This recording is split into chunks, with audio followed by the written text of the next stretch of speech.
Argentina.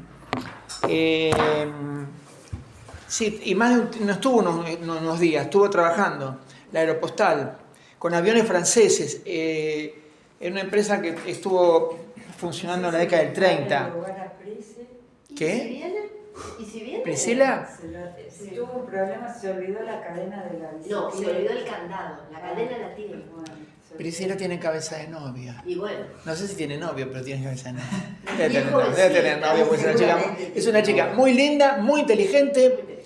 No creo que ningún hombre sonso se le pase a una chica linda e inteligente. No creo. Seguro que francamente. hay muchos hombres sonsos. Bueno, esperemos 5 minutos. Hoy es la última reunión. Sí. Y hoy no vamos a ver contenidos, vamos a hacer una especie de lo que yo llamo clase de consolidación de contenidos. Para que ustedes tengan más o menos qué camino hicimos y los materiales que tienen.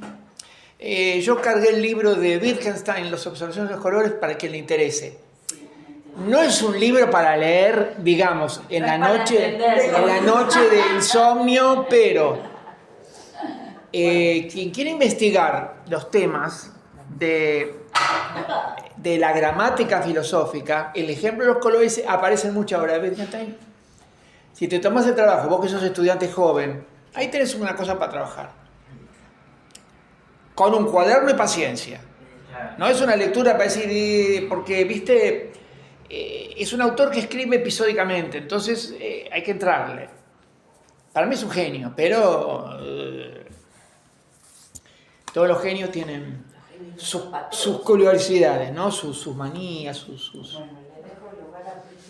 Pero bueno. vas a ver si viene, porque dijo que si no conseguía, se tenía que ir. Bueno, esperamos unos 5 minutos. En filosofía, ¿qué materias dabas? Acá en la carrera, cuando era docente, yo di una materia que no existe más, que es metodología de investigación para filosofía. Ah, sí está, Bueno, di esa materia. Después di, como materia sustantiva de la carrera, di filosofía de la tecnología, filosofía de la ciencia, que después se unieron en una materia que se llama epistemología 1 y 2. Ah, sí. Y di lógica 1. Ah. A mí me gustaba más el formato de filosofía de la tecnología y filosofía de la ciencia. Pero bueno, decidieron por razones de homogeneización del programa de acá con otros, vieron que hay un formato de carrera universitaria que se está imponiendo en el mundo, que es una carrera de 4 años sin licenciatura, pero que exige una maestría. Ya prácticamente, sí, ya prácticamente las carreras de grado son como el jardín de infantes. O sea, la tendencia es, no digo que ocurra así, pero la tendencia es la carrera, la maestría y que el doctorado esté conectado con la maestría. Es decir, que los créditos del doctorado los hagas con la maestría. Entonces, un alumno en 8 años, 9 años, ponele, se doctora. O sea que la maestría se continúa. Vos podés hacer doctorado como quieras, donde quieras, pero cuando vos haces un doctorado estrafalario, el comité de doctorado te pone créditos, te pide que hagas créditos, y puede ser una cantidad grande, e incluso si el doctorado no es de tu especialidad, te van a exigir que hagas materias de grado. En cambio, el formato de maestría-doctorado...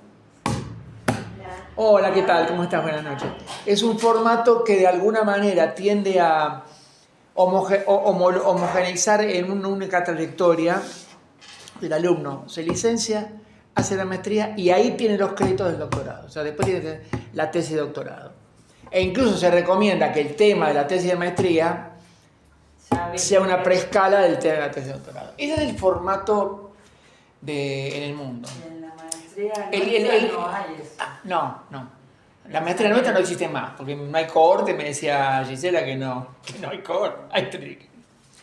No, qué triste. La idea es que en el mundo, antes el doctorado era como el resultado de un trabajo y de 1000 páginas. No, hoy la idea es que el doctorado es la entrada a la carrera de investigación. Entonces, es un formato 300 páginas, no más, un tema específico, no el sistema del mundo. El doctorado. Sí, esa es la tendencia en Europa. A la carrera. Sí, la tendencia es que el doctorado es un paso en la entrada a la carrera de investigación. Entonces, vos haces el doctorado, si lo haces conectado con una maestría disciplinar de la que elegiste. Hola Marce, ¿cómo estás, querida? ¿Cómo te va? Entonces, vos, de alguna manera, en un único paquete, una única institución y sin tantos trámites formales, completás todo el trayecto hasta la tesis doctoral. ¿No? No te digo que sea así, pero la tendencia en el mundo, es así. Bueno, no sé, pero la maestría entiendo que ya quedan pocos. No, en la UNDAB la maestría de estética no está abierta, porque no hay nueva. Me decía Gisela, no hay corte. No hay corte, están seminarios, pero no cerraron corte. Se está cerrando lo que ya los alumnos que quedan, digamos. Sí, o algunos que hacen seminarios sueltos como seminario. Vos podés hacer un seminario, ponele que vos querés hacer un doctorado. Sí. Y tú, cuando vas a la comisión te da los créditos y te dice, bueno, puedes hacer un doctorado en otra facultad. Okay. O en otra universidad. Y los podría cubrir con... Claro, vos tenés la acreditación de haberlo aprobado y lo adjuntás a tu expediente de doctorado. No hay problema. Pero el formato, sí, entiendo. licenciatura, maestría, tesis, es como un formato al que se va como para acelerar los papeleos, las cuestiones burocráticas, el abrir una carpeta, ya tenés la carpeta armada, se hace otro inciso. Porque incluso yo leí, por ejemplo, antes de entrar a la maestría, había opciones en la UNTREF, por ejemplo, que se estudiaba la curaduría, que también era una maestría, entiendo, y con un par de años más ofrecían el doctorado. Sí, porque vos tenés que hacer, siempre que haces un doctorado, tenés que hacer un seminario de tesis. Si vos hiciste un seminario de tesis en la maestría, tenés que hacer otro seminario de tesis para el doctorado. Eso es ineludible, no hay manera de eludirlo. Seminario, o sea, otra tesis, porque seminario de tesis yo hice 3. Bueno, sí. Sí. Depende de la universidad, porque hay programas que son personalizados o estructurados. Yo estaba hablando de los estructurados. Ese formato que hay maestría y con la maestría tenés los créditos de la tesis de doctorado. Entonces viene un paquete entero. Sí, pero no, depende de la universidad. Bueno, está bien, sí, también dije que... Entonces, podés hacer un programa estructurado que te van a hacer seminarios. Ahora la tendencia es que vos hagas los seminarios en la maestría. Claro. Por ejemplo, la UBA tiene 80.500 seminarios y luego cursan alumnos de maestrías, de cualquier maestría, o alumnos de doctorado. Entonces va sumando créditos. Va sumando créditos. Y cuando tenés la maestría completa... No hace falta. No, ya pero... tenés una maestría hecha. O sea, la tengo completada de cursar y casi por lo menos... A ella le falta la tesis de maestría. Me falta la tesis. La tesis de maestría. La tesis me falta. La Pero tesis final. Eso te conviene hacerlo en la misma universidad. No, claro, pero eso es porque tengo síndrome de Mira. Quiero ver cómo sigo estudiando. Hola, ¿cómo estás? Hola. Me morí. Hola, ¿cómo estás, querida? ¿Cómo lo dejas? Dejó el caballo. Ay, no, corrí hasta la sede Bueno, de USAL de Córdoba. bueno. Y Les voy a pedir a quien la USAL les otorga certificados de asistencia a quienes lo quieran. Entonces les voy a pedir que quien quiera el certificado me pongan el nombre completo y el número de documento, porque creo que Verónica me pide esos datos. Entonces yo le mando a quien quiera. O sea, ahora lo hacen pasar una hoja, el que quiera, el que no quiera, no es obligatorio. Bueno, puede ser útil. Sí, Porque para quien venga. Usted, claro, ¿no? Sí. Me quiero correr para decir Marcela, ahí te veo. Bueno, la idea hoy es dar lo que llamamos una clase de consolidación. O sea, estuve pensando, vamos a entrar, damos temas nuevos. Igualmente yo les corté y les pegué en la guía un artículo mío que fue presentado en una jornada de epistemología del sur que estaban dedicadas al olor, o al olfato. Entonces yo leí a Gibson, pero ya no por la óptica, sino por la teoría ecológica del olfato. Y como hay algunas cosas interesantes, dije, vamos a hacer una especie de... Sobre todo porque entre el olfato y la vista hay diferencias suficientemente importantes como para resaltarlas. Pero antes, digamos una suerte de camino crítico de lo que estuvimos viendo en el seminario.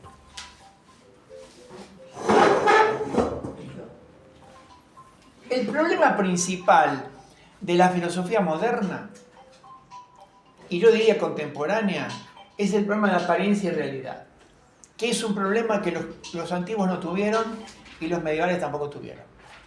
No existía, porque la apariencia no era un problema. Estábamos inmersos en la realidad, borrachos de realidad. O sea, el realismo ontológico duro es como el axioma de la filosofía antigua y moderna. Incluso cuando uno lee los escépticos pirrónicos o los sofistas, uno no encuentra este tema de la apariencia y realidad. Los sofistas lo que ponen en crisis es la noción de realidad, pero no afirman ninguna tesis acerca de que hay un dualismo. No.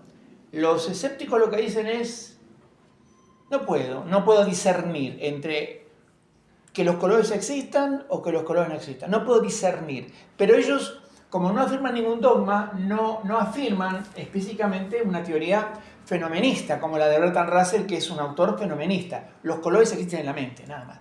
No. Y los sofistas hacen un uso político. Es una escuela que hace un uso político de la crítica de la realidad. Es decir, cuando se enfrentan a la tradición académica, lo que ellos quieren es desarmar esta idea de que si yo conozco el eidos de la polis, el eidos de la sociedad política, puedo armar una sociedad ideal perfecta. Los sofistas se enfrentan a eso. Es decir, se enfrentan a ese realismo idético, platónico, en lo político. Entonces, la crítica de la realidad no supone la abolición de la realidad. Pero, como yo les conté, en la modernidad, la recepción de los textos de Sexto Empírico y Cicerón produjo una revolución.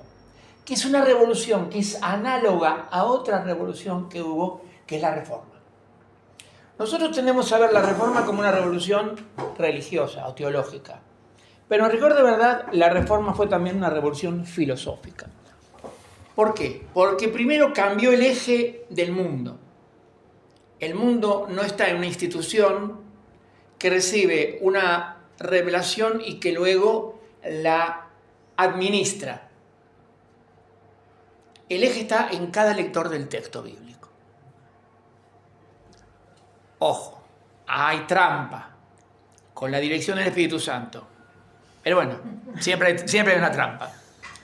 El segundo tema de la Reforma es que elimina completamente la conexión entre el cielo y la tierra. Ustedes dirán, ¿qué efecto tiene? Un efecto pavoroso. La conexión entre el cielo y la tierra es el purgatorio. Y es la posibilidad de rezar por los muertos y pedir la intercesión de los santos y de la Virgen por los muertos.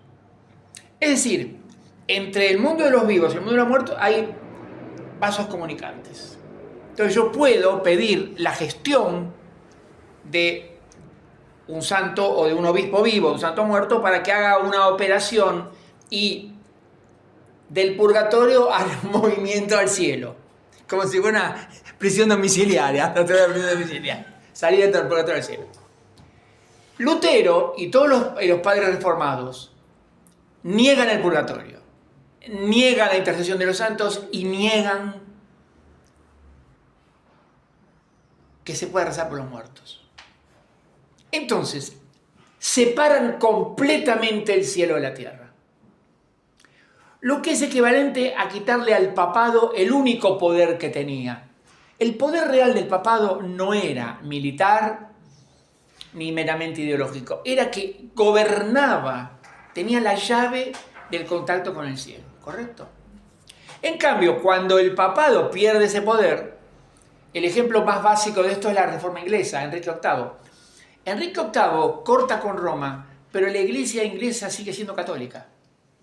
La iglesia inglesa deja de ser católica con Isabel, pero teológica y litúrgicamente la iglesia inglesa es católica completamente.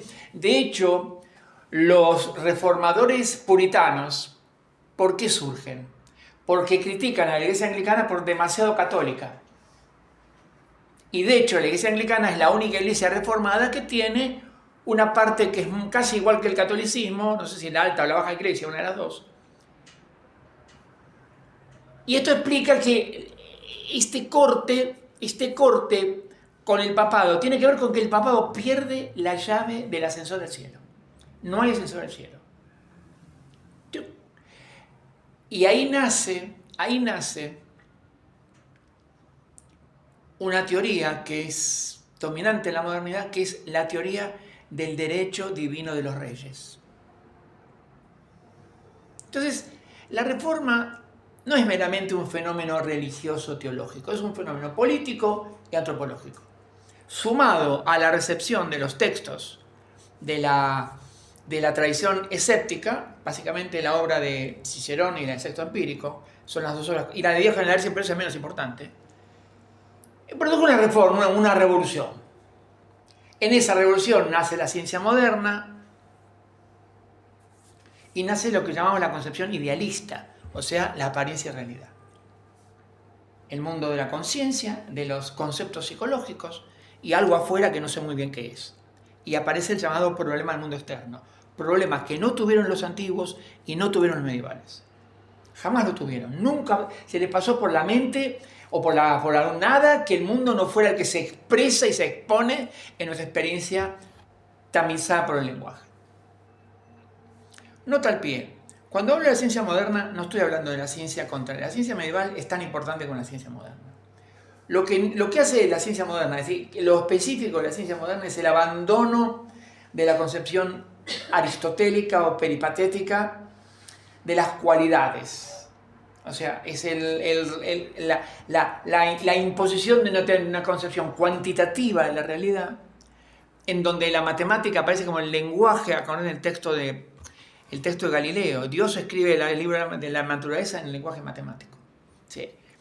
Y sí, por favor. Perdón, pero en la época medieval los gnósticos no decían que el mundo era una ilusión, ¿o es otro tipo? No, los gnósticos está bueno. A ver, los gnósticos son más de la antigüedad, o sea, el gnosticismo no llega, exceptuando alguna escuela que queda por ahí en. Los mandeos llegan al presente, o sea, la única religión gnóstica que llega al presente, si es que los musulmanes no los mataban a todos, sino el ISIS los persiguió, son los mandeos, que están en Irak. Los mandeos es una religión contemporánea gnóstica, de lo que quedó del mundo gnóstico. Está buena la pregunta, pero no es exactamente que el mundo es una ilusión. Básicamente que el mundo es creación del mal. Y debemos abandonarlo por nuestra salvación. Para decirlo, lo voy a decir muy sumariamente, te pido que me perdones porque cuando vas a leer algún texto es un poquito más sofisticado que lo que te voy a decir. Dios no es completamente omnipotente, aunque sea omnibenevolente, aunque sea infinitamente bueno, no es tan omnipotente. Crea algo, el demiurgo, o el primer ángel, o algo. Ese algo se rebela contra Dios. Y aparte crea los espíritus. Nos crea a nosotros, pero somos espíritus. Ese algo se rebela contra Dios y va a corromper la creación. ¿Y cómo la corrompe? Creando la materia. O sea, todo el mundo material no es que sea una ilusión en el sentido del concepto de apariencia de la modernidad. Es una ilusión moral. O sea, esto es el mal. El cuerpo es el mal, la sexualidad es el mal, la alimentación es el mal, todo es el mal y hay que abandonarlo. Por de ahí dicen que hay que salvarse. Claro, y de ahí viene el ascetismo, los encratistas que se van a vivir al desierto comiendo frijoles, si es que encuentran. O sea, todas esas vías. Y algunos gnósticos iban por el camino contrario. Entraban en la partusa para destruir sus cuerpos, en una especie de exceso hedónico que destruyera el cuerpo y quedara el alma liberada. Sí, es una ilusión, pero yo diría que es una ilusión moral. Todo lo que llamamos bien acá es una falsedad, esto es todo mal. Pero el problema epistémico de la modernidad no tiene antecedentes. Podrás, un historiador te va a decir de pronto en un texto de Basilio de Tarsicia o no sé, una lectura de Orígenes, pero básicamente serían anomalías. La modernidad crea este tema, ¿sí? Leen a los escépticos como relativistas. Hacen una lectura dogmática de los escépticos. Usan las estrategias escépticas, pero para hacer filosofía sistemática. Y entonces viene toda esa idea, toda esa cuestión de los modernos, de las ideas, los conceptos mentales, que son los significados de los términos. En la gramática de Port-Royal, por ejemplo, que escribe un contemporáneo de Descartes y corresponsal de Descartes, Arnaud, Arnaud era un corresponsal. Es más, Arnaud es autor de una de las series de objeciones a las meditaciones metafísicas. O sea, de Carlo tenía alta estima, Arnaud. Y ahí en la gramática Port Royal dice explícitamente, las palabras son signos mentales de las cosas. Perdón, son signos de los conceptos mentales de las cosas. O sea, los significados son mentales. No solo las unidades de análisis de conocimiento son mentales, las cualidades, primarias o secundarias, pero ambas están en la mente, no están afuera de la mente. Y cuando comienza a discurrirse el tema de si existe el mundo externo, no existe el mundo externo, qué argumentos tengo, que no, que sí, que no, uno de los ejemplos privilegiados son los colores, más que las formas.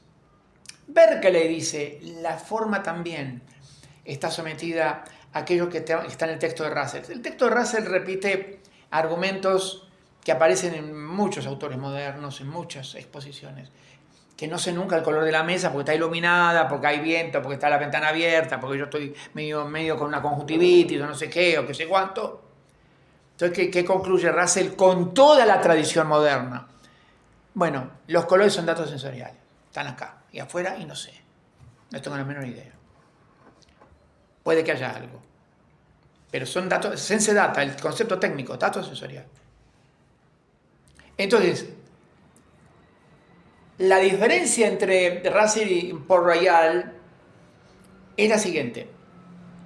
En Port Royal, los conceptos mentales son el significado de las palabras, no el comportamiento, no la comunicación. Es decir, cada uno es una especie de átomo semántico que genera en sí mismo la lengua entera, mentalmente.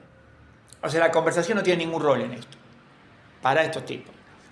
En Russell hay una diferencia, que es como él es uno de los fundadores de la lógica matemática actual, y conoce la teoría de conjuntos porque nace contemporáneamente a él puede usar la teoría de conjuntos para hacer la semántica.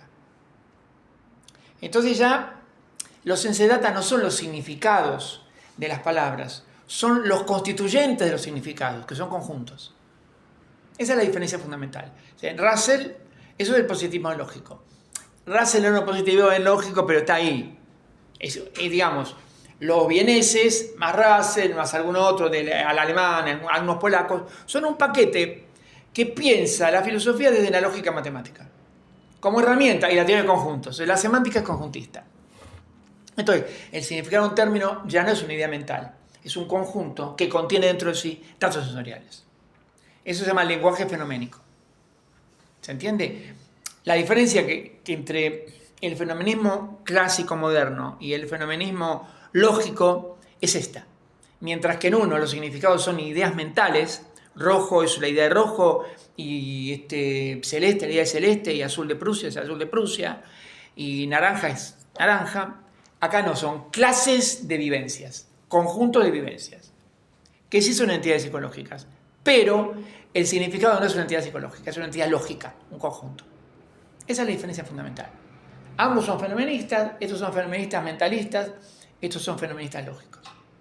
Esa es la diferencia de Russell y los fenomenistas antiguos. Pero antiguos no, de la modernidad. Pero el resto más o menos se manejan en un horizonte común.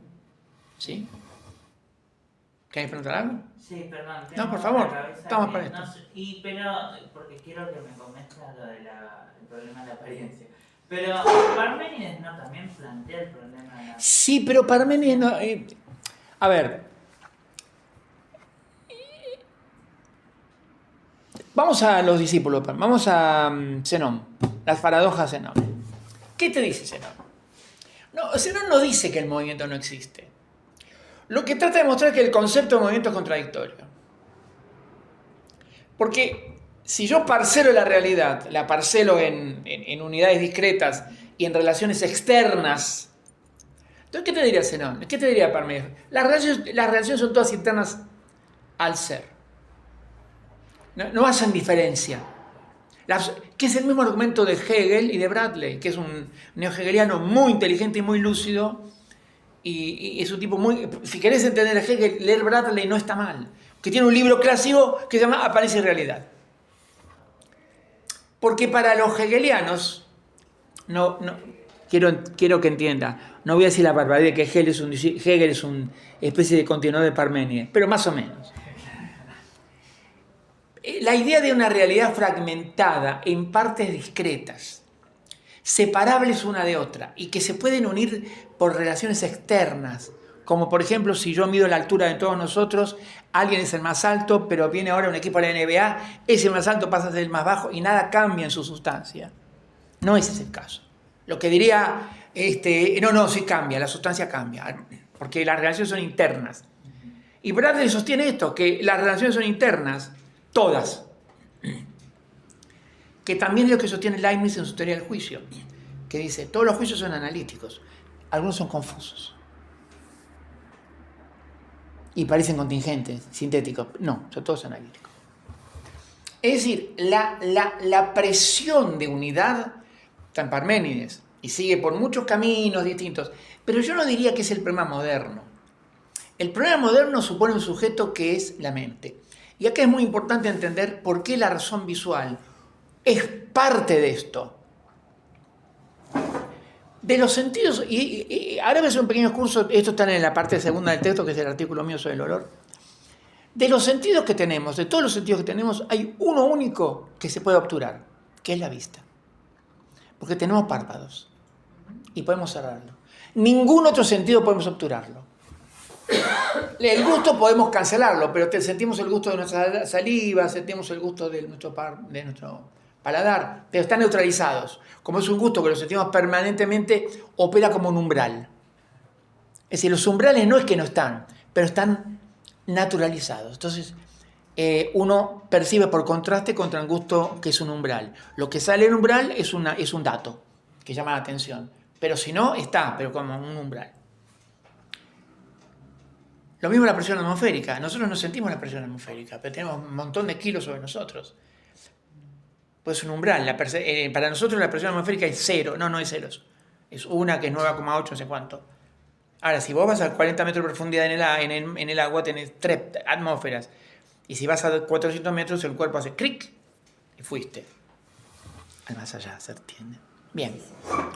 Entonces, la visión es de alguna manera la madre del dualismo apariencia-realidad. ¿Por qué? Porque la visión es la madre de la idea de objeto. Voy a justificar esto. Nosotros con la visión, y con el único órgano perceptual con el que tenemos la posibilidad de cerrarlo. Es más, tenemos la posibilidad de hacer foco. Cuando uno hace esto con los ojos, yo que soy miope lo he hecho millones de veces, tratando de mirar así, haciendo foco. ¿Sí? Acá tenemos dos cosas que distinguen la visión del resto de los sentidos. La puedo manipular y puedo cerrarla. Además, en la historia del saber, es el único órgano que se ha expandido con prótesis tecnológicas. El microscopio, el telescopio, la lupa, las lentes. O sea, y además, la máquina fotográfica, y además, esos instrumentos con los que yo puedo expandir la visión me permiten manipularla, como cualquier estudiante de fotografía aprende. Velocidad de obturación, amplitud y distancia. Cualquier estudiante, lo primero que dicen es cómo manejar los parámetros para sacar lo que quiera. Un mismo campo visual le da 1000 fotos distintas, manejando los parámetros. O sea, esta soberanía del sujeto que lo saca de la realidad y lo pone como emperador de la realidad visual. Esto no ocurre con ningún otro sentido. ¿Se entiende? O sea, el único sentido que yo tengo una caterva de instrumentos, una enorme cantidad de instrumentos, es la visión. No por casualidad, porque es el órgano que tenemos más cantidad de terminales celulares y un nervio más potente, o sea, ese es el sentido más preferido por la selección natural en los primates. No los perros, el perro huele mucho más de lo que ve. El gato huele mucho, mucho más de lo que ve. Nosotros no. Entonces, cuando yo tengo esa soberanía de la vista, ese sujeto es un sujeto que tiene un poder sobre lo que lo rodea. Pero además hay otra cosa.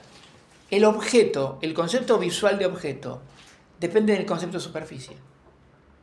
Porque un objeto visual es meramente un ensamble de superficies, no es otra cosa. No tiene interioridad. ¿Se entiende? Si yo corto una manzana, sigo teniendo superficies. Regulares o irregulares, pero sigo teniendo superficies. Esto es fundamental. Esto ha fijado, en el famoso artículo que tanto a vos te gusta, el de Florencio, cuando él dice la razón visual, ha fijado la norma de la epistemología moderna. Que en vez del ojo fisiológico, ¡tic!, coloca un ojo de la mente y pone a la mente como ojo de algo que está de afuera, y entonces hay una comunión, una comunicación, y la mente genera esas, así como hay imágenes ópticas, hay imágenes mentales. Y voilà, tengo los conceptos. O sea, la visión opera como una gramática a lo Wittgenstein. La lógica visual opera como la lógica de la epistemología moderna. En general. Vas a encontrar trazos distintos, pero en general. Claro, acá tengo el problema del dualismo. Tengo el sujeto, tengo el objeto puede o no darse, el sujeto tiene centralidad, entonces tengo el problema de apariencia de realidad. Y al lado de ese problema, el otro problema, que es el mismo, que es el llamado problema del mundo externo. ¿Existe el mundo externo o no existe? Y de existir, ¿es tal cual como se me presenta o no? ¿Lo capturo tal cual es o hay una interferencia? Esta idea del realismo directo, ¿no será una ingenuidad? Cuando tengo tantos argumentos de los escépticos, de la tradición sofista, e incluso los propios argumentos eleáticos, pero leídos epistemológicamente y no lógicamente, esta idea de creer que la realidad es tal cual se me presenta, no. La realidad, yo puedo manipular lo que se me presenta, pero que haya algo allende lo que se me presenta, no lo sé, tengo que argumentar. ¿Se entiende? Este camino idealista en el idealismo alemán tiene su giro, porque Kant se entera de esto y le da un giro, dijo, ya que no puedo ganar la objetividad desde el objeto, la voy a ganar desde el sujeto. Entonces voy a construir un sujeto que no sea psicológico y que no esté sometido a leyes empíricas de la percepción o de la audición o de las leyes visuales. No. Mi sujeto, al que llamaré sujeto trascendental, va a tener poderes casi divinos para fundar la objetividad. Bueno, arreglate cuando estudia Kant, arreglate vos. ¿Se entiende? Kant es un gran filósofo. Para mí Kant es el gran padre de la modernidad, de la filosofía contemporánea.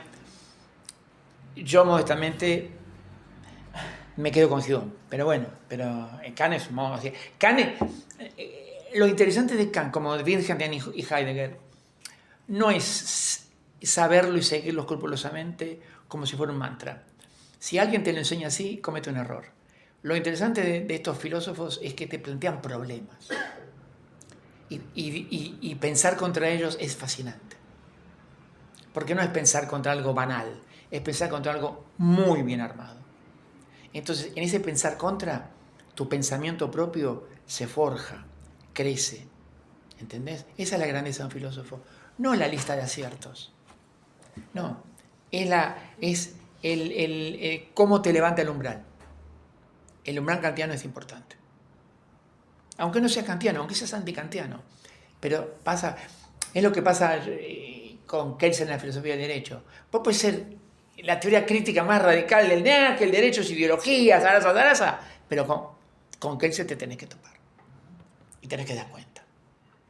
O sea, si haces filosofía del derecho sin pasar por Kelsen, no hiciste nada. Ahora, si lo destruiste, puede ser que hayas hecho algo importante. Porque para destruir hay que entenderlo, y el umbral es alto. Es lo mismo Kant. Dicho esto, entonces este problema de apariencia de realidad, en donde los colores aparecen como el caso paradigmático. ¿Por qué? Porque el lenguaje visual es la lógica por defecto paradigmática de la epistemología moderna. El ojo de la mente. Y los colores son la manifestación de las superficies. Recuerden ustedes lo que les dije, colores y superficies van aunados. Incluso el arcoíris son pequeñas superficies chiquititas que operan como prismas en cada gotita de agua. E incluso una nube es un montón de motas que reflejan la luz de determinada manera. O sea, los efectos acumulativos de muchas superficies chiquititas no eliminan la existencia de superficies. Color y superficie son conceptos conjugados, van siameses. Hemos insistido en todo el seminario en esto. En contra de la idea que existe el color puro. No existe el color puro. No existe. O sea que incluso cuando yo sueño un color, el color se me aparece como un plano euclidiano.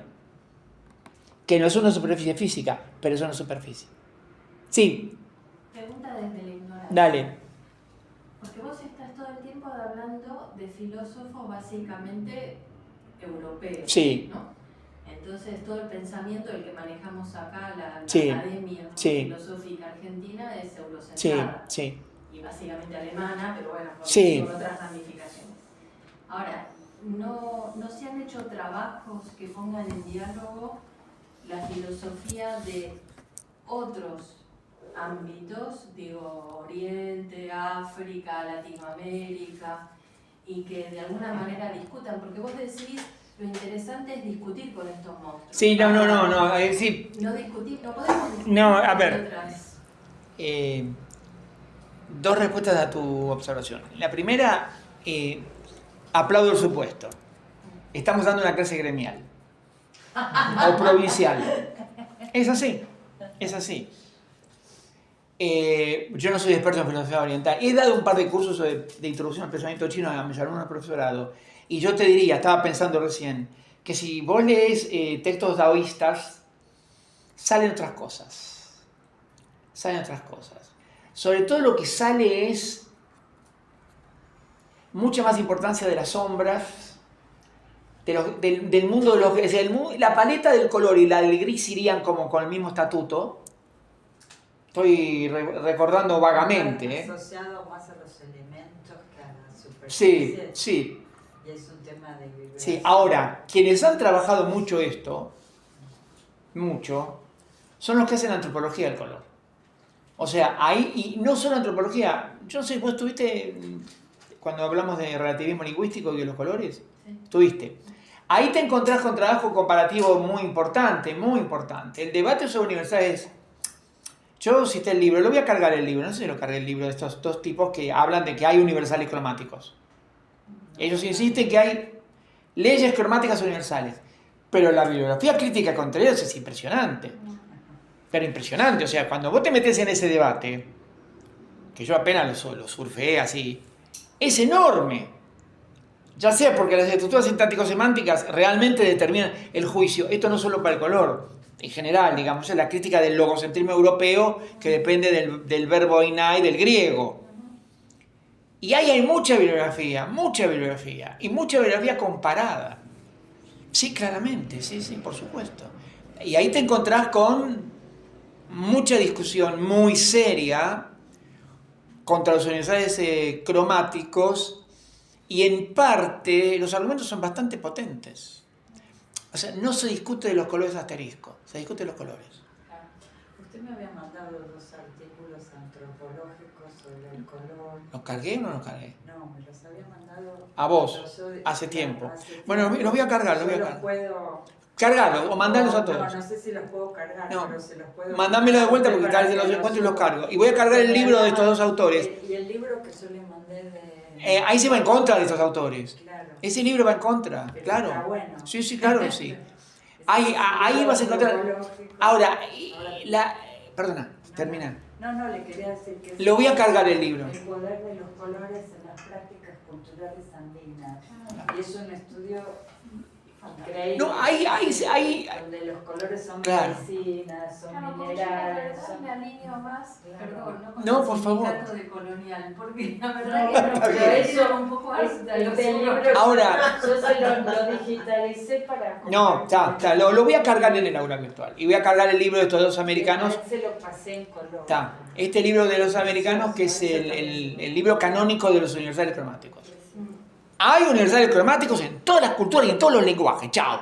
En el esquimán y en todos los lenguajes. ¿En dónde aparece? Por supuesto que es un debate. La bibliografía es enorme, Marcel, es enorme. Es para hacer una tesis de doctorado sobre ese tema. Punto, sí. Es enorme. Filosóficamente leída. Ahora, ¿dónde aparece, por dónde se tira más el hilo? ¿Cuál es el primer lugar donde se tira el hilo acá? En algo que no está en el problema de la apariencia de la realidad. Que, no sé si lo puse acá, no sé, ¿no es cierto? Que es contra el supuesto epistémico. Este es el supuesto de la modernidad europea. Conocer es pensar la realidad. Conocer es realidad mental. Cuando Descartes cuenta, estoy sentado en el sillón acá con la cera, es el paradigma del experimento mental, del tipo que casi no tiene cuerpo. No es relevante que tenga cuerpo, hasta sí es relevante. De hecho, Descartes el cuerpo le importa un pito. Después lo recupera con la glándula pineal, un montón. Pero digamos, este es el supuesto epistémico, este es el problema. Este es el problema accidente. Que conocer, el acceso a la realidad es un acceso mental y conceptual. Acá hay un concepto que me olvidé de anotar, que es el concepto que no está en los libros de filosofía, como con este concepto que lo voy a anunciar ahora, el de adquirir la realidad. No conocer la realidad, adquirir la realidad. Si uno, en la filosofía occidental, hay algunas escuelas, o algunos autores, o algunas tendencias que han enfatizado el rol de la práctica. En el siglo XX-XXI esto explotó. Primero con la fenomenología del cuerpo, Merleau-Ponty en adelante, y hay una filósofa de la danza muy interesante que también trabaja lo mismo, Maxime Johnston se llama, Maxime Johnston, que ella trabaja filosofía de la danza, fenomenología de la danza, pero llega a resultados muy parecidos. Después la teoría del conocimiento encarnado, que en 2 libros de George Lakoff y Mac Johnson, uno de los libros se llama Filosofía en la carne, Philosophy in the Flesh, donde ellos argumentan fuertemente. Después hay un filósofo, Alba Noe, que tiene la teoría de la acción-percepción. Y si nos vamos al fin del siglo XIX, Charles Peirce, que es llamado el padre del pragmatismo. Y si nos vamos más antiguos, Vico con la idea de verum factum, la verdad está en el hacer. Todas estas corrientes de pensamiento, fragmentariamente o no, salen del supuesto epistémico. Y al lado del supuesto epistémico hay otro supuesto que es el supuesto práctico, del cual hemos hablado muchas veces cuando hablamos de las artes cromáticas. Y cuando yo le dije en la primera reunión, vamos a tratar de enfatizar a como podamos la comunión entre el espacio óptico y el espacio áptico. Y ahí, saliendo de este supuesto epistémico, que es tributario de la apariencia del problema de la realidad. Acá tengo colores asteriscos que no sé si hasta incluso tendría que poner una interrogación. Sí, tendría que decir. Y los colores y los conceptos mentales. Esto es un delirio. De acá surge el escepticismo cromático o el idealismo cromático. Ya lo vimos con cromático. Lo vimos con Russell, con ese autor que, no me acuerdo el nombre ahora, que Harding, que lleva la crítica a la parte neurológica. O sea, no hay manera que nada cromático venga de afuera, porque todo es un invento del cerebro, el taxón, es un montón de cosas. Claro, al idealismo cromático se opone un realismo cromático, pero ese realismo cromático que señala que no hay una identidad, señala esto. ¿Por qué los colores son más que los colores asteriscos? Porque acá está la acción. En el caso de Gibson, la acción la pone la selección natural. O sea, Gibson tiene una teoría ecológica que depende fuertemente de la teoría de selección natural. Pero, ¿qué significa esto? Significa que los organismos tienen sus patrones de comportamiento ajustados a las facilitaciones cromáticas del entorno. Y esas facilitaciones cromáticas del entorno son relaciones internas, relaciones que los constituyen como organismos. No son accidentes, no son cuestiones que ocurren porque sí. Es decir, los organismos están adaptados por selección natural a un entorno cromático específico. Por eso, un carnívoro ve la escala cromática visual del carnívoro no es la nuestra, porque no la necesita. Pero la escala odorífica del carnívoro es 1000 veces más que la nuestra, porque sí la necesita. Y en el murciélago ni chiquito, el murciélago que son ciegos, o la rata topo es ciega, porque vive bajo la tierra. ¿Para qué quiere la visión? No la necesita. O sea, lo que ve cuando decimos que los colores ecológicos, habría que poner acá colores ecológicos, son más que los colores asteriscos, no son los colores de la física. Por eso Gibson rechazaba la óptica geométrica. Son otros colores. Tampoco son los colores psicológicos. Son colores que dependen de esta relación compleja entre sustancias, superficies y medios. Y recordemos que el medio era un espacio cualitativo donde cada punto tiene un valor distinto y no son intercambiables.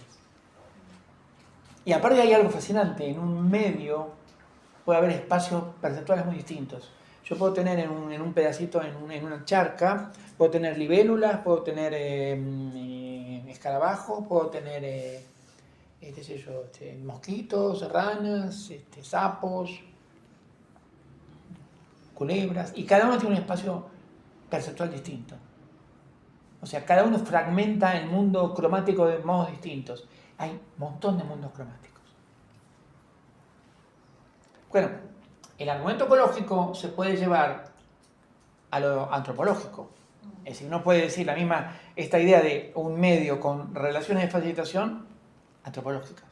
O sea, la cultura, entendiendo como cultura una producción colectiva de sentido, de significado, de contenidos estéticos, éticos, políticos, etc., también tiene relaciones de facilitación. Entonces, el color cultural no va a ser el color asterisco. Y tampoco va a ser el color de la apariencia, porque este color depende de la mente. Esto es aparente para la mente, nada más. La mente cartesiana, el ego cartesiano, que le ponemos un cuerpito, pero sigue siendo el ego cartesiano. ¿Qué es trascendental o intrascendental? Esto llega hasta Husserl y la fenomenología. ¿Querés preguntar algo? No, me Está. rompí la cabeza. Ok. Siempre hay que controlar que la cabeza esté en el lugar. Una vez por día, por lo menos, de chequear que esté. Los colores en la mente. Cuando nosotros rechazamos el supuesto epistémico, que es el tránsito de la apariencia a la realidad, es conceptual. Este es el supuesto epistémico. ¿Sí? O sea, el tránsito es conceptual. Lo práctico es aplicación, nada más. Primero los conceptos, después aplicamos. Cuando rechazamos eso, también rechazamos que el color sea un fenómeno puramente visual. Esto desaparece. Y lo que hemos visto es que el color es un fenómeno interperceptual. En un sujeto y en muchos. En un sujeto porque sus espacios perceptuales se intersectan entre sí. Y en muchos sujetos porque... Acá está aquí, sí, no recordaba. Porque el color está dado en las comparaciones y en las conversaciones. El ejemplo central de esto es el aprendizaje cromático. El aprendizaje cromático es algo que no se hace visualmente y que se hace con la mano. Se ajustan los aceites, se ajustan los pasteles, se ajustan los grafitos, se ajustan... E inclusive la computadora, se ajusta tal y cual. Se ajusta la presión de la prensa para imprimir en una serigrafía o en un grabado. Esos ajustes son táctiles, no son ópticos. Se hace con la mano. Ahora, se hace con la mano en coordinación con la vista. No es que la mano va por un lado y la vista va por otro. Hay una especie de retroalimentación mutua entre ambas cosas. De modo tal que la interperceptualidad es intrasujeto e intersujeto. Porque hay un vocabulario de color que tiene una lógica interna, como vimos con Wittgenstein. Y es interesante, yo puedo, esa lógica del color lo que hace es estabilizar los colores. O sea, los colores tienen dos estabilidades. Una que proviene del color asterisco. O sea, cuando se apaga la luz, los colores, ¿qué pasa con los colores cuando se apaga la luz y se prende la luz? ¿Desaparecen y aparecen? ¿O persisten? Bueno, nuestras teorías en general tienden a decir que persisten, si es que están. Puede que no estén, pero si están, persisten. Esa persistencia se monta en unas propiedades de la materia que son independientes de la conciencia y de la percepción. Ahora, puede ser que esas propiedades no se puedan representar, o que nuestra teoría que las represente es una teoría no clásica, la mecánica cuántica, que te plantea unos problemas, te quitó el sueño 3. Sí. Yo sé que estuviste 3 días sin dormir, por eso. Lo sé, me dijo Pajarito. Me contó Pajarito. 3 días sin dormir. Entonces, esa realidad, sea como sea, con la teoría que tenga, con las ecuaciones disparatadas, que no, eso está ahí afuera. Pero no son colores que nos interesen en principio. Ahora, a esa realidad llegamos de dos modos, no de uno. No llegamos por un modo conceptual, meramente. Llegamos por adquisición. Las prácticas cromáticas no dependen de la vida conceptual cromática. Son paralelas pero autónomas. No es que primero aprendemos mentalmente los colores y el vocabulario del color, luego practicamos o aplicamos. Esto no es así. Convergen como los rayos de una bicicleta hacia un centro, pero de puntos distintos. Esto es muy importante. Y acá es donde aparece la lógica de color. Y esto es lo que nos permite a nosotros tener colores públicos. Los colores públicos dependen de la nomenclatura. Y esa nomenclatura tiene una lógica interna que depende de las relaciones internas. Por ejemplo, yo puedo cambiar las palabras y invertir el espectro de color. Lo puedo invertir, no hay ningún problema. O sea, donde rojo pongo el amarillo. Lo que no puedo es cambiar las relaciones que tiene el rojo con el naranja y con el marrón. Eso no puedo cambiar. Tendrán otros nombres, pero esa relación no cambia. Esto se genera en el ámbito conversacional. Esto no se genera mentalmente. ¿Se entiende? No es que yo me ponga a pensar y digo, uy, mirá los teoremas. No es así. Esto se genera en la conversación. O sea, la adquisición es un fenómeno interperceptual, en dos sentidos. Pero ahí es experiencia. En primera persona y en tercera persona. ¿Qué, perdón? No, digo que ahí es experiencia también. La experiencia es un fenómeno interperceptual. Claro, eso. No hay experiencia de un solo No, sentido. pero digo, si uno observa mucho tiempo, no sé, el rojo, ¿sí? Al lado se le proyecta el verde, es el ojo que lo proyecta. Eso es un fenómeno mental. Okay. Hay un proceso fisiológico. Ok, un proceso fisiológico. Está bien, pero cuando vos... Fisiológico y mental no es lo mismo para mí. Depende a quién leas. Ok. Nosotros vamos a tomar como supuesto que no son lo mismo. Está bien. Hay algunos materialistas groseros que dicen que es lo mismo. Sus argumentos son muy pobres. Ok. O sea, hoy en día nadie en serio piensa que la mente es un fenómeno neurológico. Te digo, va por mal camino si va por ahí. No. Ahora, que sea es otro tema. Que sea, bueno, hay mucha cuestión a resolver. Pero cuando yo hablo de esto como fenómeno conversacional, cuando vos usas palabras rojo y verde, esas palabras surgen de un... No en tu eso caso. sí, adquisición, Claro. cultura. Claro, es un fenómeno, o sea, eso lo entiendo, interperceptual. sí, eso sí. En primera persona, lo que te pasa a vos.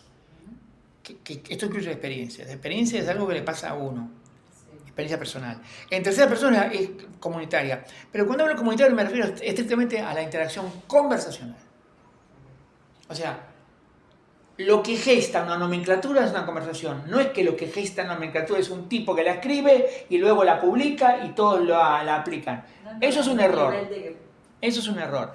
Lo que puede ser es que alguien recopile una nomenclatura. Eso sí. Siempre hay obras de tipos que se han tomado el trabajo de recopilar una nomenclatura, establecer un diccionario tesoro para una determinada fragmento del lenguaje castellano, un lenguaje, qué sé yo, el lenguaje de la mecánica cuántica, el lenguaje del cromático, o el lenguaje, qué sé yo, no sé, estético, el diccionario de sonido estético. Son cuatro así de cosas. Profe, Sí. Entonces, la tercera persona sería lo que llamamos a veces por convención. Sí, tal cual, pero, Hay distintas. ojo con la palabra convención. Nosotros tendemos a pensar que hay una oposición, bueno, esto viene del mundo griego, naturaleza-convención. Habría que crear un tercer término para explicar mejor qué es una convención, que sería el término naturaleza, convención, arbitrio. El arbitrio es la invención pura y deliberada de una forma de actuar. O sea, ponele que vos tenés un tema, por un tema que estás tomando medicación, tenés que cumplir una rutina alimentaria, que nunca la cumpliste. Pero durante el periodo de tomar esa medicación tenés que ajustar tu pauta alimentaria a esa rutina. Bueno, esa la gestea alguien y vos tenés que a los 10 días dejar de hacerlo cuando se acaba el tratamiento. No es una convención de tu vida. Algo que lo tomaste, es como arbitrio, un arbitrio dirigido, pero es arbitrio. O cuando la gente hace danza libre. La danza libre, que tampoco es libre, porque hay que trabajar mucho para bailar en libertad. No es moverse así como si uno fuera, que tuviera, qué sé yo, piojos en algún lado. No es así. La danza libre es un poquito más complicada. Pero digamos, ahí hay arbitrio, creación espontánea. Las convenciones surgen de las conversaciones. Un modo de decirlo sencillo es, una convención surge cuando un hablante, o cuando un actor, o un agente, tiene como motivos, o sea, uno puede tener motivos intrínsecos, motivos en primera persona, mis motivos. Yo quiero ir a Mar del Plata, entonces yo voy a arbitrar, voy a regular los medios, voy a ahorrar, sacar pasajes, contratar el hotel, con las excursiones, una excursión no sé a qué, porque en Mar del Plata no hay nada para tomar excursión, pero no importa. Para ir a Mar del Plata. Eso es lo que es mi deseo. Ahora, suponte que yo tengo un amigo, mi amigo quiere ir de vacaciones a algún lado, entonces yo supongo que él tendrá bien ir a Mar del Plata. ¿Correcto? Entonces yo supongo eso y decido por él. Incorporo como mi motivo los motivos supuestos de él, o incluso motivos declarados de él. Y suponte que al año siguiente él hace lo mismo y me comunica, che, ya saqué para Mar del Plata, bien. Y esto se repite, se va iterando varios años. La intencionalidad, en ese caso, no sería la intencionalidad monádica o en primera persona, sino que sería una intencionalidad que incluye una segunda persona, alguien con el que estoy dialogando. No una tercera persona que está afuera, una segunda persona, alguien con el que estoy dialogando. Pero en mis motivos. ¿Sí? Parte de mis motivos son tus motivos. Si este esquema se repite, se genera una convención. O sea, la convención surge en la sociedad, pero no es que está escrita por alguien que a partir de hoy... Las lenguas naturales, que tienen gran estabilidad, porque permiten comunicar comunidades muy amplias y a lo largo de tiempos bastante largos, se montan en convenciones que luego un gramático, creo que el primer gramático de la historia humana es Panini. Panini es un autor de la actual India, la India no existía, así que no sé de dónde era, que hace 2500 años escribió la primera gramática del sánscrito. Y creo que es la primera, no, corregime, no sé si no es así, pero creo que es la primera gramática sistemática, formalizada, escrita. Pero que no es que Panini inventó la gramática del sánscrito, él lo quiso recopilarla, sistematizarla. Pero las lenguas surgen en interacciones de mucho tiempo antes, que no había inventores de ese idioma. Nadie inventó un idioma, surgen en conversaciones. Lo que pasa es que yo le doy a la palabra conversación un estatuto más importante que se le da en la filosofía general. Para mí es muy importante. La conversación es gestora de la dimensión comunitaria de cada uno. O sea, la dimensión comunitaria de cada uno surge en las conversaciones. Si no, habría que suponer que tenemos un gen misterioso que nos hace ser sociales. Yo no creo eso. Un daimon. Pero el daimon es una conversación interior. Claro. Sí. Si vos lees a Sócrates bien y a los que hablan del daimon, es una conversación interior, es una especie de alter ego con el converso. Sí. Pero no es una conversación psicótica, es un alter ego real. Porque puede ser interesante la conversación con el daimon. Sí, claramente. A mí me cuesta mucho pensar. Sí, yo digamos, por mi escuela filosófica, yo leí analítico, soy analítico, qué sé yo, no sé qué soy ahora, pero he sido analítico y soy analítico, moriré analítico. La conversación para mí es fundamental. Gestora de convenciones y gestora de realidad intervenida, adquirida. No son actos individuales de conciencias flotantes. ni siquiera de genios. El genio puede producir modos de organizar mejor un campo. O sea, en la pintura, tomamos el arte cromático de la pintura, vas a notar un montón de cambios en el modo de pintar una misma cosa, un ángel, por ejemplo, o una virgen. Para hablar de temas que aparecen en el arte premoderno, pre-renacentista, renacentista. O pintar el cielo. ¿Entendés? El cielo de Van Gogh no es el cielo de los bizantinos que pintado en oro, porque el oro era el color del cielo empíreo, entonces un cielo dorado. Miro para arriba, no veo nada dorado. Pero el cielo empíreo no se ve. ¿Se entiende? Entonces, la preferencia por Van Gogh no ponía oro en ningún lado, es totalmente distinto. Ambos cielos son modos de adquisición del cielo. No son meramente invenciones arbitrarias. Una manera de ver las vanguardias artísticas del fin del siglo XIX y principio del XX es esa. No es que inventan ni los impresionistas, ni los puntillistas, ni los expresionistas, ni los que rompen con la figuración y son artistas no figurativos, y los que rompen incluso con la idea de no figuración y son como el Malevich, esas cosas que no son plano de color. Son modos de adquisición. ¿Se entiende? Entonces, cuando uno se encuentra con esa gente medio ingenuota que tiene la idea de que el arte es el dibujito, y el dibujito realista, con muchas comillas.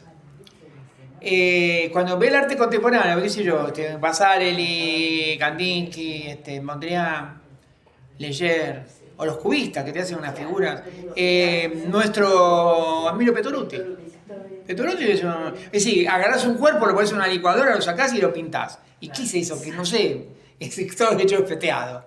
Pero son modos de adquisición, no modos de representación. No es que yo me siento a ver qué pasa el tranvía y entonces lo represento, no. Es que de alguna manera yo hago el tranvía.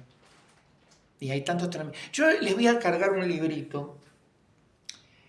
Para mí es uno de los libros más extraordinarios escritos en el planeta Tierra, de Raymond Queneau, que se llama Ejercicios de estilo. Es un librito muy chiquitito, muy chiquitito. Son 40 capítulos que tienen cada uno 15 renglones. Lo que hace Queneau en ese libro, que es extraordinario para la filosofía, es pensar una situación, creo que es un tipo que perdió un botón, sube al tranvía y perdió un botón y alguien le dice algo. Creo que es una situación... Sí, es una situación de lo más banal. Entonces, ¿qué no se plantea cómo describirían esto? Un poeta, un autor de informes técnicos, el escritor de un lexicógrafo. Entonces te da 40 textos que no coinciden en nada y en todo. Entonces, en este libro, que se aplica a los colores también, se aplica a las artes visuales exactamente igual, ¿qué aparece en este libro? ¿Hay una realidad común a todos? Sí, hay un tranvía, un botón, un personaje con un sombrero, hay una realidad común. ¿Pero qué es común? Yo podría decir, hablando con la soberbia del lógico, es la clase de equivalencia de referentes. No, porque hay palabras referenciales en un texto y en otro texto no las hay. Con lo cual no puedo hacer coincidir los términos referenciales. ¿Qué es lo común? ¿Hay algo común? ¿Hay un lenguaje para describir lo común como común? No, son todos estilos. Entonces el autor crea la realidad, pero no como el mago. El mago tampoco la crea porque pone el conejo está escondido en el sombrero. Pero digamos, no como... yo, no sé, vos sos chico. Había una serie hace muchos años que se llama Hechizada. Que había una bruja que se aparecía. Había aparecer cosas. Había aparecer, hacía puff y aparecía un auto. Puff. Pero no como Hechizada. O sea, el genio de la... ¿No era el genio de la lámpara? No, esa era la otra, la competencia. Okay. Esa era... Me equivoqué de Mi bella genio. Está bien, está bien. Competían. Una... Hechizada era una serie boba. Pero era una serie boba de los 60. ¿viste? Bueno, moría la nariz y aparecía. Claro, moría la nariz y aparecía un auto. Y aparecía. Sí, hay un auto. Sí. No es eso. Yo me las confundí. Si nosotros nos quedamos con el supuesto epistémico y decimos, alguien crea la realidad, y bueno, tenemos que pensar en la magia. Si estamos en la idea de apariencia realidad, pero si estamos acá, crear es adquirir. Creo puertas, o sea, imagínate que el acto de creación es un acto de abrir puertas que están cerradas. Entonces, las puertas dan acceso a otras partes de algo, de un continuo objetivo. Y crear es adquirir. Visto así, en la historia de la pintura de Caballete, me refiero a la pintura más tradicional de 2 dimensiones, no cosas más raras. En la historia de la pintura vas a encontrar montones de formas de adquirir. Y los artistas no figurativos están adquiriendo. Como muchos poetas están adquiriendo. Entonces, la poesía es un acto de conocimiento exactamente igual que un socotroco de tratado de biología. De otra manera. Amén que hay poesía filosófica como porque el poema de Lucrecio y otros que andan por ahí. Pero si vos estás acá, si vos aceptás esto y dirías que no, bueno, el conocimiento es mental, lo otro es arte, es metáfora, es parasitario. Pero si vos incluyes el concepto de adquisición cromática, no es así. Porque las conversaciones no son inventos, no es que nos podemos inventar, y generan convenciones que pueden ser nuevas. Por eso, cuando yo le dije que era lo que significaba lógica para Wittgenstein, no es la lógica, porque él abandona el proyecto del tratado. Ahí sí tiene razón. Esto no sirve. No son leyes lógicas absolutas. No. Son leyes necesarias, pero pueden cambiar. Pueden cambiar. Porque pueden cambiar las conversaciones. Ahora, ¿nos podemos imaginar qué viene? No podemos. Porque tenemos esta nomenclatura. Para imaginar otra tenemos que tener otra nomenclatura. Pero van a surgir, como han surgido. Entonces, para mí, el fenómeno central es la ruptura de la figuración en el arte plástico. Que claro, para muchos críticos de su momento, era la degeneración. Y de hecho, los nazis usaban el concepto de arte degenerado. Y los soviéticos de arte burgués, no, es una tontería. Es una estupidez. No, son adquisiciones nuevas. Que si yo abandono el supuesto epistémico y la idea de apariencia y realidad, no es que estoy entrando en la realidad de una apariencia distinta, no, estoy adquiriendo la realidad. Con prácticas, con comportamientos, con esto que llama Alba Noe la teoría del actor, acción-percepción. Como si fuera un único concepto, acción-percepción. No hay por un lado acción y por otro lado percepción. Dice, no, es un único concepto, acción-percepción. Pero la adquisición entonces también depende de los cambios en la realidad. Claro, tenés una concepción de realidad, si querés, habría una realidad en sí, Claro. anantrópica, pero esa realidad en sí, anantrópica, es adquirida, y al ser adquirida es una realidad para nosotros. Claro, sí. Y sí, sería una realidad que tendría multicapas, porque a veces es adquirida en más de una manera. ¿Correcto? Es decir, la ciencia le quiere de una manera, la literatura de otra manera, las artes cromáticas de otra manera, pero no hay una manera privilegiada. ¿Entendés? O sea, no es que yo me puedo parar en un lugar y decir, este es el lugar de la verdad. ¿Qué verdad? O sea, pero para eso hay que salir del esquema que contamina la modernidad, que nos contamina, no lo digo en mal sentido, que nos presiona en la modernidad europea. El seteado, Europea. El seteado que tenemos. El seteado que tenemos, claro, sí. Claro. Sí. Cuesta entender la idea de que la acción-percepción. Porque claro, estamos tan educados al mentalismo. Kant. En Kant no hay cuerpo. El sujeto de Kant no tiene cuerpo, es un fantasma el cuerpo. Llega después.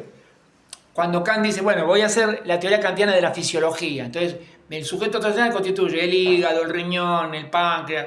Es una estupidez. Pobre Kant, eso no tenía... Se cuentan historias muy siniestras de Kant y su cuerpo. Mejor no hablar. Muy siniestro. Se muere No, por ahora no está contarla. claro. Ahora. Sí. Dicen que Se Kant... muere por contarla. No, bueno, es una habladuría de gente que lo odiaba. Dicen que Kant fue un monje. Fue un monje. Asceta total, de nacimiento a la muerte. Pobre. Ahora se entiende mejor. Pobre Kant. No, y otra anécdota dice que la gente de Königsberg ponía el reloj cuando pasaba caminando. Dicen cosas atroces, el pobre Kant. Seguramente están todas ciertas. Pero la idea de acción-percepción es muy revolucionaria. No digo Alba no le puso el nombre, pero la idea es mucho más antigua. Pero tampoco es la trivialización del pragmatismo como que la verdad es el éxito. Esto es una estupidez. No es así. La verdad es el éxito. Porque la palabra éxito es un pronombre. Porque hay tantos éxitos como sujetos hay. No, lo que se dice acá es que la verdad involucra la adquisición. Y entonces, si vos tenés las artes cromáticas y las ciencias físicas de las teorías fundamentales, son dos modos de adquirir la realidad distintos. No hay un modo privilegiado. No hay un modo donde vos estés más parado ante la realidad. En todo caso, la realidad es como un caleidoscopio, donde las parcelas del mosaico, no son mosaicos, es un mosaico de piezas sueltas, que giran, van conformando algo. ¿Por qué por qué negar? Yo no puedo negar que las artes cromáticas no han dado conocimiento. Sobre todo porque hasta que la imprenta y la fotografía, más que la imprenta, la fotografía, no fue central, todo el conocimiento se graficaba con artistas visuales. Bueno, la fotografía también es un arte visual. O sea, todo se sigue fabricando. Pero digamos, el ilustrador científico, yo a ella le pongo el ejemplo en la materia que doy mañana de la antropología forense. ¿Qué es un antropólogo forense? Es un escultor. Pero es un escultor que trabaja sobre restos óseos. Por ejemplo, un tiranosaurio, un brontosaurio, un Pithecanthropus. Entonces, el escultor tiene que producir la morfología somática de los restos óseos. El problema que tiene la escultura forense es que no hay una correspondencia biunívoca entre restos óseos y morfología somática. Es decir, a un mismo conjunto de restos óseos le pueden corresponder 10 morfologías somáticas completamente distintas. Con lo cual, el escultor forense se ve obligado a crear, tiene que adquirir el cuerpo del Pithecanthropus. No lo tiene dado. ¿Y cómo lo adquiere? Bueno, por una conjunción de cosas. Conocimiento anatómico presente de estos homínidos que somos nosotros, conocimiento comparado con algunos monos que más o menos se parecían o no se parecían, la situación ecológica. Si había frío, no había frío, tenía peludo, no había peludo, tenía mucho pelo, no tanto pelo. La simulación del movimiento. Tal cual.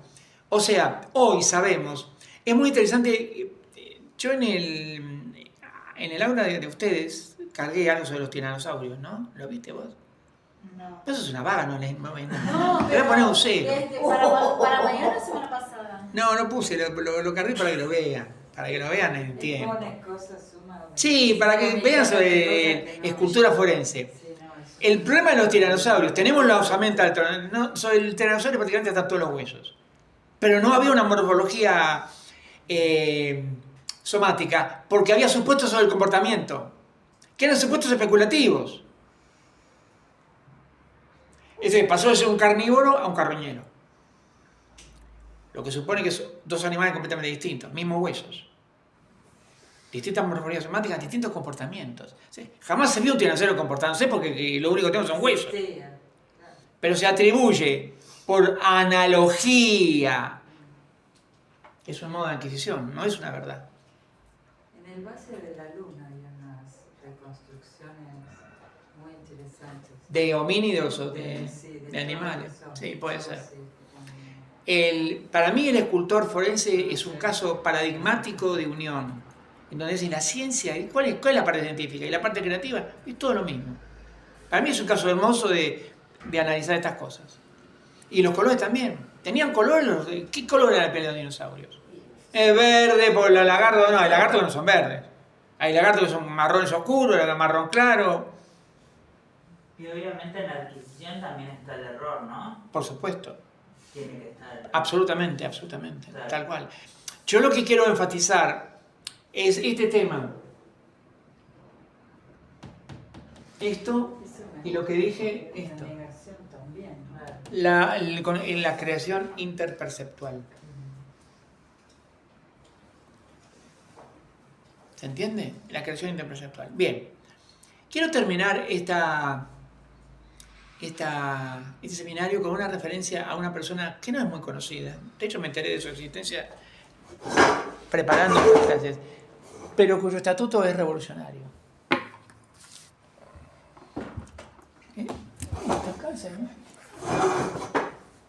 Jacob Christian Lebrun. Yo les voy a leer un fragmento de Jacob Christian Lebrun. Después vamos a comentar por qué es tan importante. Muy importante. A ver, es tan importante como aquellos que amamos la tipografía, como es mi caso, y consideramos que la tipografía es un arte mayor. Arte mayor, o sea, la tipografía es como la arquitectura. Porque sin tipografía seríamos iletrados. Hay un señor francés, Garamond, siglo XVI, ¿no? ¿Un nombre a la letra? Es fabricó el primer sistema de cuños móviles, de tipos móviles, y los cuños de Garamond son canónicos. De hecho, hay una familia dentro del Word, el Garamond. Los cuños de Garamond, que los originales que hizo él valen fortuna, no te puedo ni explicar lo que valen. Valen como la Gioconda. Sí, el siglo XVI. Son los Garamond, Bodoni, Baskerville, los tres monstruos de la tipografía. Después hay un montón, pero esos son monstruos. En Corea hay un museo de la tipografía enorme. ¿Sí? La tipografía para mí es un arte mayor. Ay, divina. La tipografía para mí se te está enseñado al lado de la arquitectura. Bien, este tipo, les voy a leer un fragmento de su libro. No, yo siempre saco cualquier cosa. Perdonen, que voy a sacar la guía de hoy, que saqué otra cosa.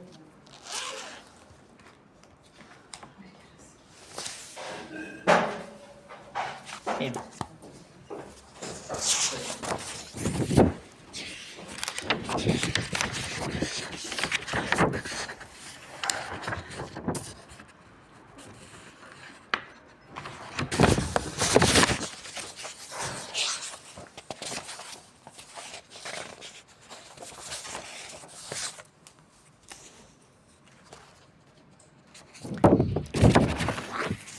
Su libro se llama Colorito. Lo escribió en francés, Colorito. Colorito. El autor vivió entre 1664 y 1741. O sea, es un poco antecesor de la máquina de vapor. Ahora van a entender por qué digo esto. Es un poco previo a la máquina de Watt, que creo que es 1770 y pico. En el preámbulo del libro dice lo siguiente. Colorito, o la armonía del coloreado, es el arte de mezclar colores para representar de forma natural todos los grados de luz y sombra pintadas la misma carne o el color que cualquier otro objeto que se represente en la luz verdadera y pura. La pintura puede representar todos los objetos visibles con 3 colores: amarillo, rojo y azul, porque todos los demás colores pueden estar compuestos de estos 3 a los que llamamos colores primitivos. Por ejemplo, el rojo y el amarillo forman un color púrpura y violeta. El azul y el amarillo forman el verde. El amarillo, bueno, no me acuerdo. Y más amarillo forman el negro. Solo hablo de los colores materiales o de aquellos utilizados por los pintores. Este tipo es el que inventa la tricromía. O sea, la forma de poder representar cualquiera de los infinitos colores de una paleta con solo 3 colores. Es decir, este tipo es el que mete los colores en la imprenta y que permite la reproducción técnica. Un problema que hay un texto canónico de Walter Benjamin, el arte en la época de la reproducción técnica. Este tipo es el que abre la puerta para la reproductividad infinita de una superficie pintada por una persona. Es decir, este tipo es el que mete los colores en la revolución industrial. Al crear la nomenclatura, o sea, el aparato conceptual. Antes de la fotografía, inclusive, la fotografía después nos permite hacer las tricromías mediante 3 placas gráficas que se fotografian con filtros. Antes de eso, él ve que todo color se puede imprimir con 3 colores, hasta el negro. Y entonces acá se produce lo que sería el ejemplo máximo de adquisición, que es la adquisición tecnológica, más allá de la adquisición conversacional. Porque a partir de ahí, los espacios lógico-cromáticos se convierten en normas técnicas, del cual el catálogo Pantone es uno, pero hay un montón. O sea, aparecen las tecnologías cromáticas, no las artes cromáticas. Cuando la imprenta, que ya desde Gutenberg había introducido los tipos móviles para imprimir, cuando la imprenta adquiere la impresión. Hasta ese momento, y mucho después también, cuando había que imprimir 7 colores, había que hacer 7 placas distintas, que eran piedras. Se dibujaba con un lápiz graso, se ponía tinta. Entonces, una impresión podía llevar 10 planos, 10 aplicaciones. Con esto son 3, siempre para toda la eternidad. 3 más 1, el 4, el negro, eso es el negro. Lo puedes tener el negro por fusión, pero en gráfica se prefiere tener el negro independiente. O sea, lo que este tipo hace 300 años es la adquisición tecnológica y yo diría industrial de los colores. Una pregunta. Sí, por favor. El triángulo de Guéret, que utiliza también todo un estudio de color, no sé a qué corresponde. Mirá, muy... todas esas formas en donde un investigador expone un sistema de correspondencias cromáticas dependen de que lo pueda hacer público, que no sean fenómenos de su conciencia. Y lo puede hacer público en la medida que tenga técnicas de reproducción. No, eso seguro. Y esas técnicas de reproducción dependen de esto. Entonces, vos podés dar la nomenclatura cromática que quieras, pero todo depende de esto. Entonces, por eso esto es muy importante. Y me pareció una buena forma de cerrar este seminario, es la adquisición industrial. O sea, cuando la revolución industrial se hace cromática. Más o menos, el mismo siglo, unos pocos años antes de Watts, de la máquina de vapor de Watts. Bueno, hemos terminado. Espero que se hayan enterado de cosas interesantes, que hayan, no sé si aprendido, pero por lo menos... No sé, pero es un viaje de ida. Que hayan tenido aproximaciones a cosas nuevas. En particular, yo me dijo a todos por igual, pero ustedes dos, vos Priscila y vos, que son jóvenes, están estudiando, pueden encontrar acá alguna cantera para desarrollar alguna cuestión ulterior, hasta profesional. Así que también cuentan conmigo si quieren alguna ayuda, algo. Todos, cualquiera, por supuesto, pero bueno. Yo tengo que escribir la tesis. No creo que te pueda ayudar, pero bueno. Así que les comento. Habla de la apariencia y de la representación y de la ficción. Te metiste en un tema menor. Sí, te queda. Y bueno. Les comento, el segundo cuatrimestre vamos a ver cómo nos organizamos. Con mi colega y amiga Marcela Crespo, la idea es armar un pequeño seminario de 4 reuniones sobre figuras del mal en la obra de Shakespeare, que probablemente sea hacia el fin del año. Figuras del mal en la obra de Shakespeare, sí. La hipótesis es que hay varias figuras que dan una especie de fenomenología del mal, desde Iago hasta Punk, de la vida, Sueño de noche verano, Falstaff, Macbeth y algún otro, pero en principio son 4 reuniones, 4 figuras del mal en la obra de Shakespeare. Y antes del seminario que organizaríamos con Marcela, en la Escuela de Letras, que es después un seminario que ya tiene que dar con la doctora Alejandra González, creo que voy a dar uno, ya se lo propuse a Verónica Parcelis, de 4 reuniones sobre, el nombre es Antropología Inercial, Zombies, Robots, Inteligencia Artificial y otras hierbas por el estilo. Y eso quiero. ¿Qué? Sí, claro. Hay que ver si uno le da la cabeza. Para la inteligencia. Pero le pedís al chat.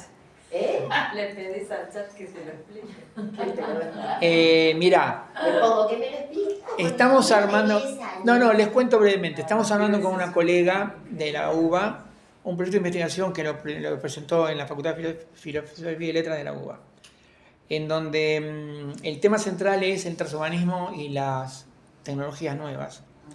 Y vos te encontrás con una... Primero, la bibliografía es exponencial. Y segundo, los problemas que hay. Es muy interesante. Los problemas que hay. O sea...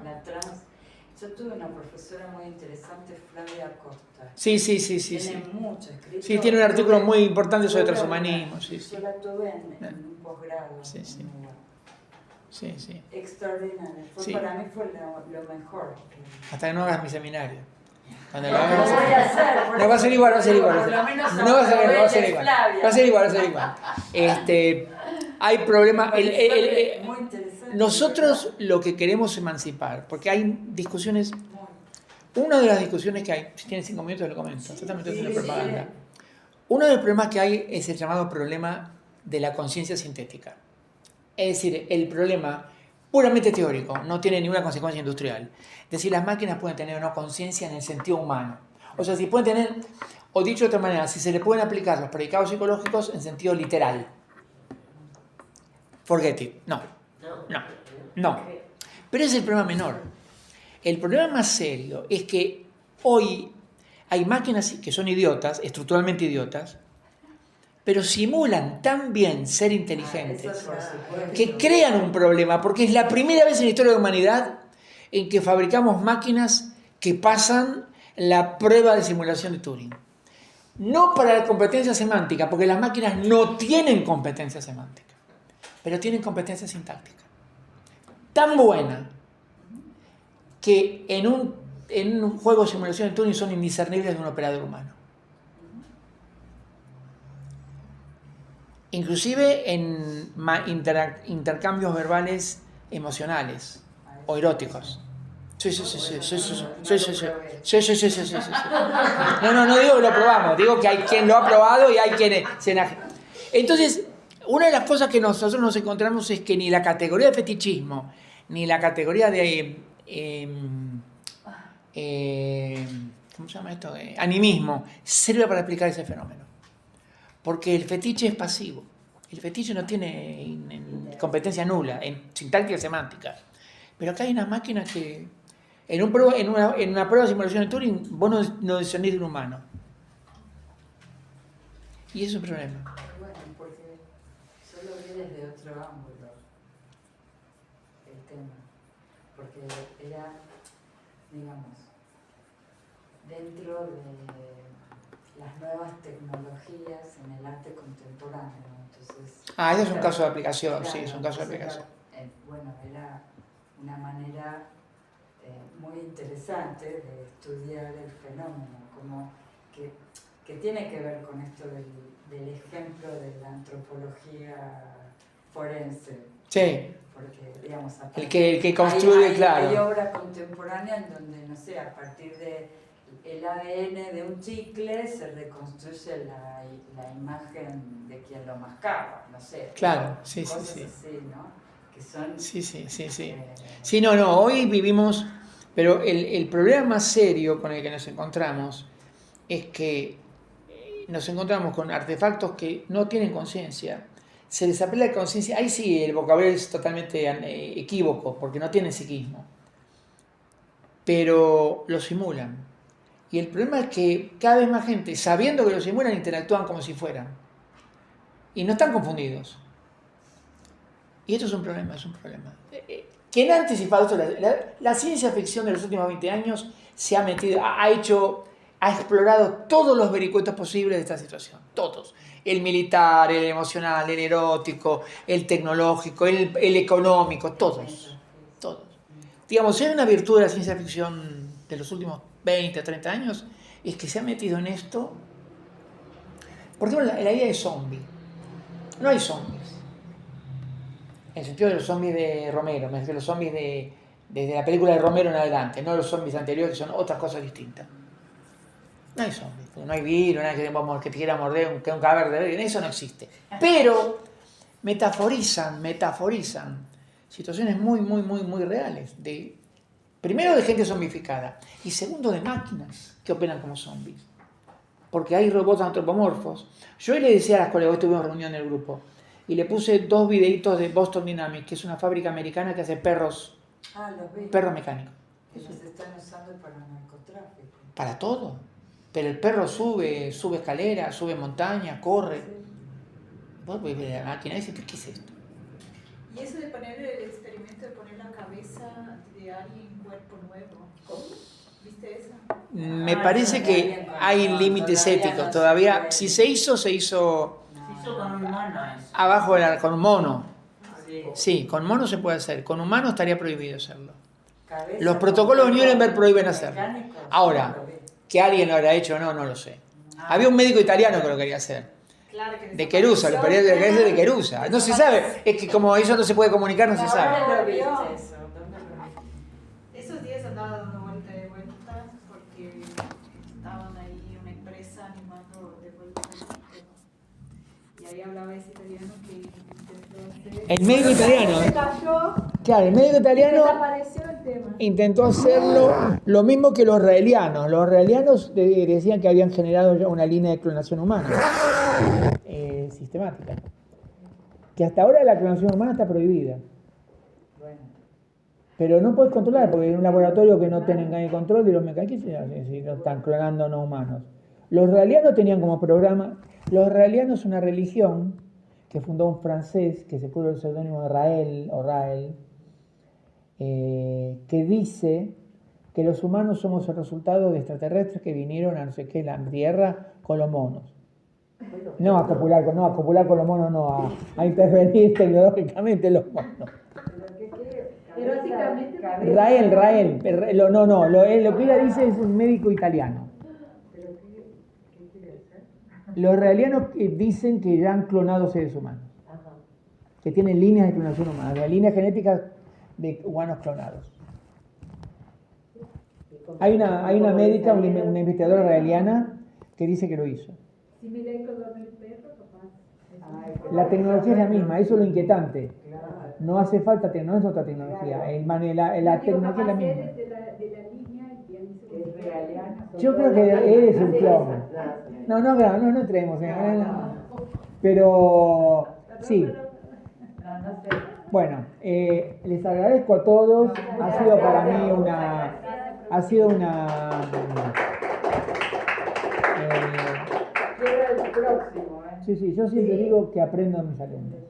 Así que les agradezco la oportunidad de aprender que me han dado. Bien. Así que nos despedimos. Si quieren, en algún momento en julio estamos con menos tarea docente, podemos reunir y hacer alguna cuestión. Podemos ir ahora a tomar algo, ¿no? Alguien puede. No, perdón. Si alguien quiere el grupo. Que alguien quiere. No hay un grupo. No, pero digo a través de WhatsApp. ¿Vamos a comer? ¿Vamos a comer? Si alguien quiere armarlo y alguien quiere anotar ahora, anoten ahora, y quien quiera, todos pasen su teléfono celular en una lista.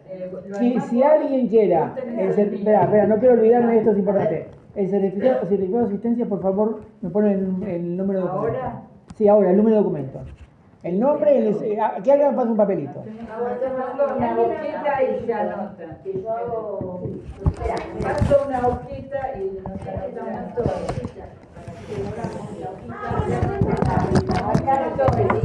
¿Lo armás vos? ¿Vos sabés armarlo? Bueno, listo. Estoy poniendo la hojita. Dale.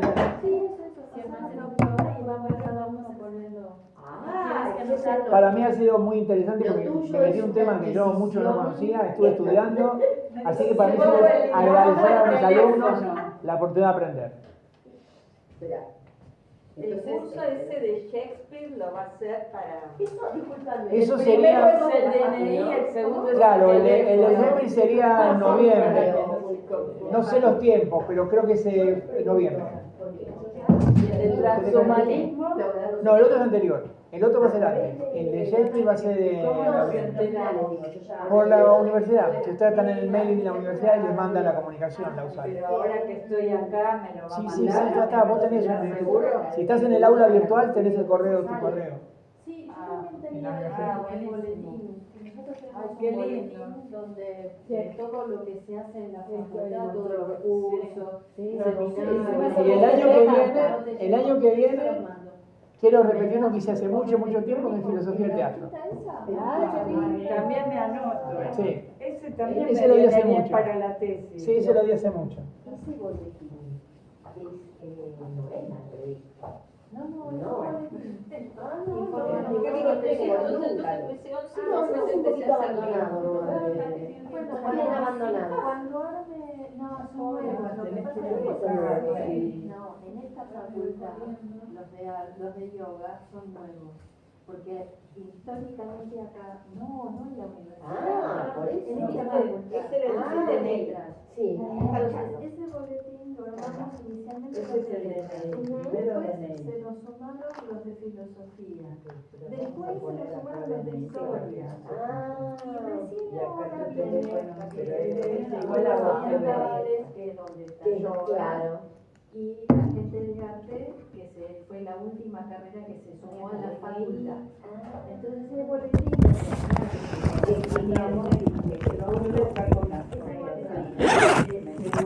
Se publica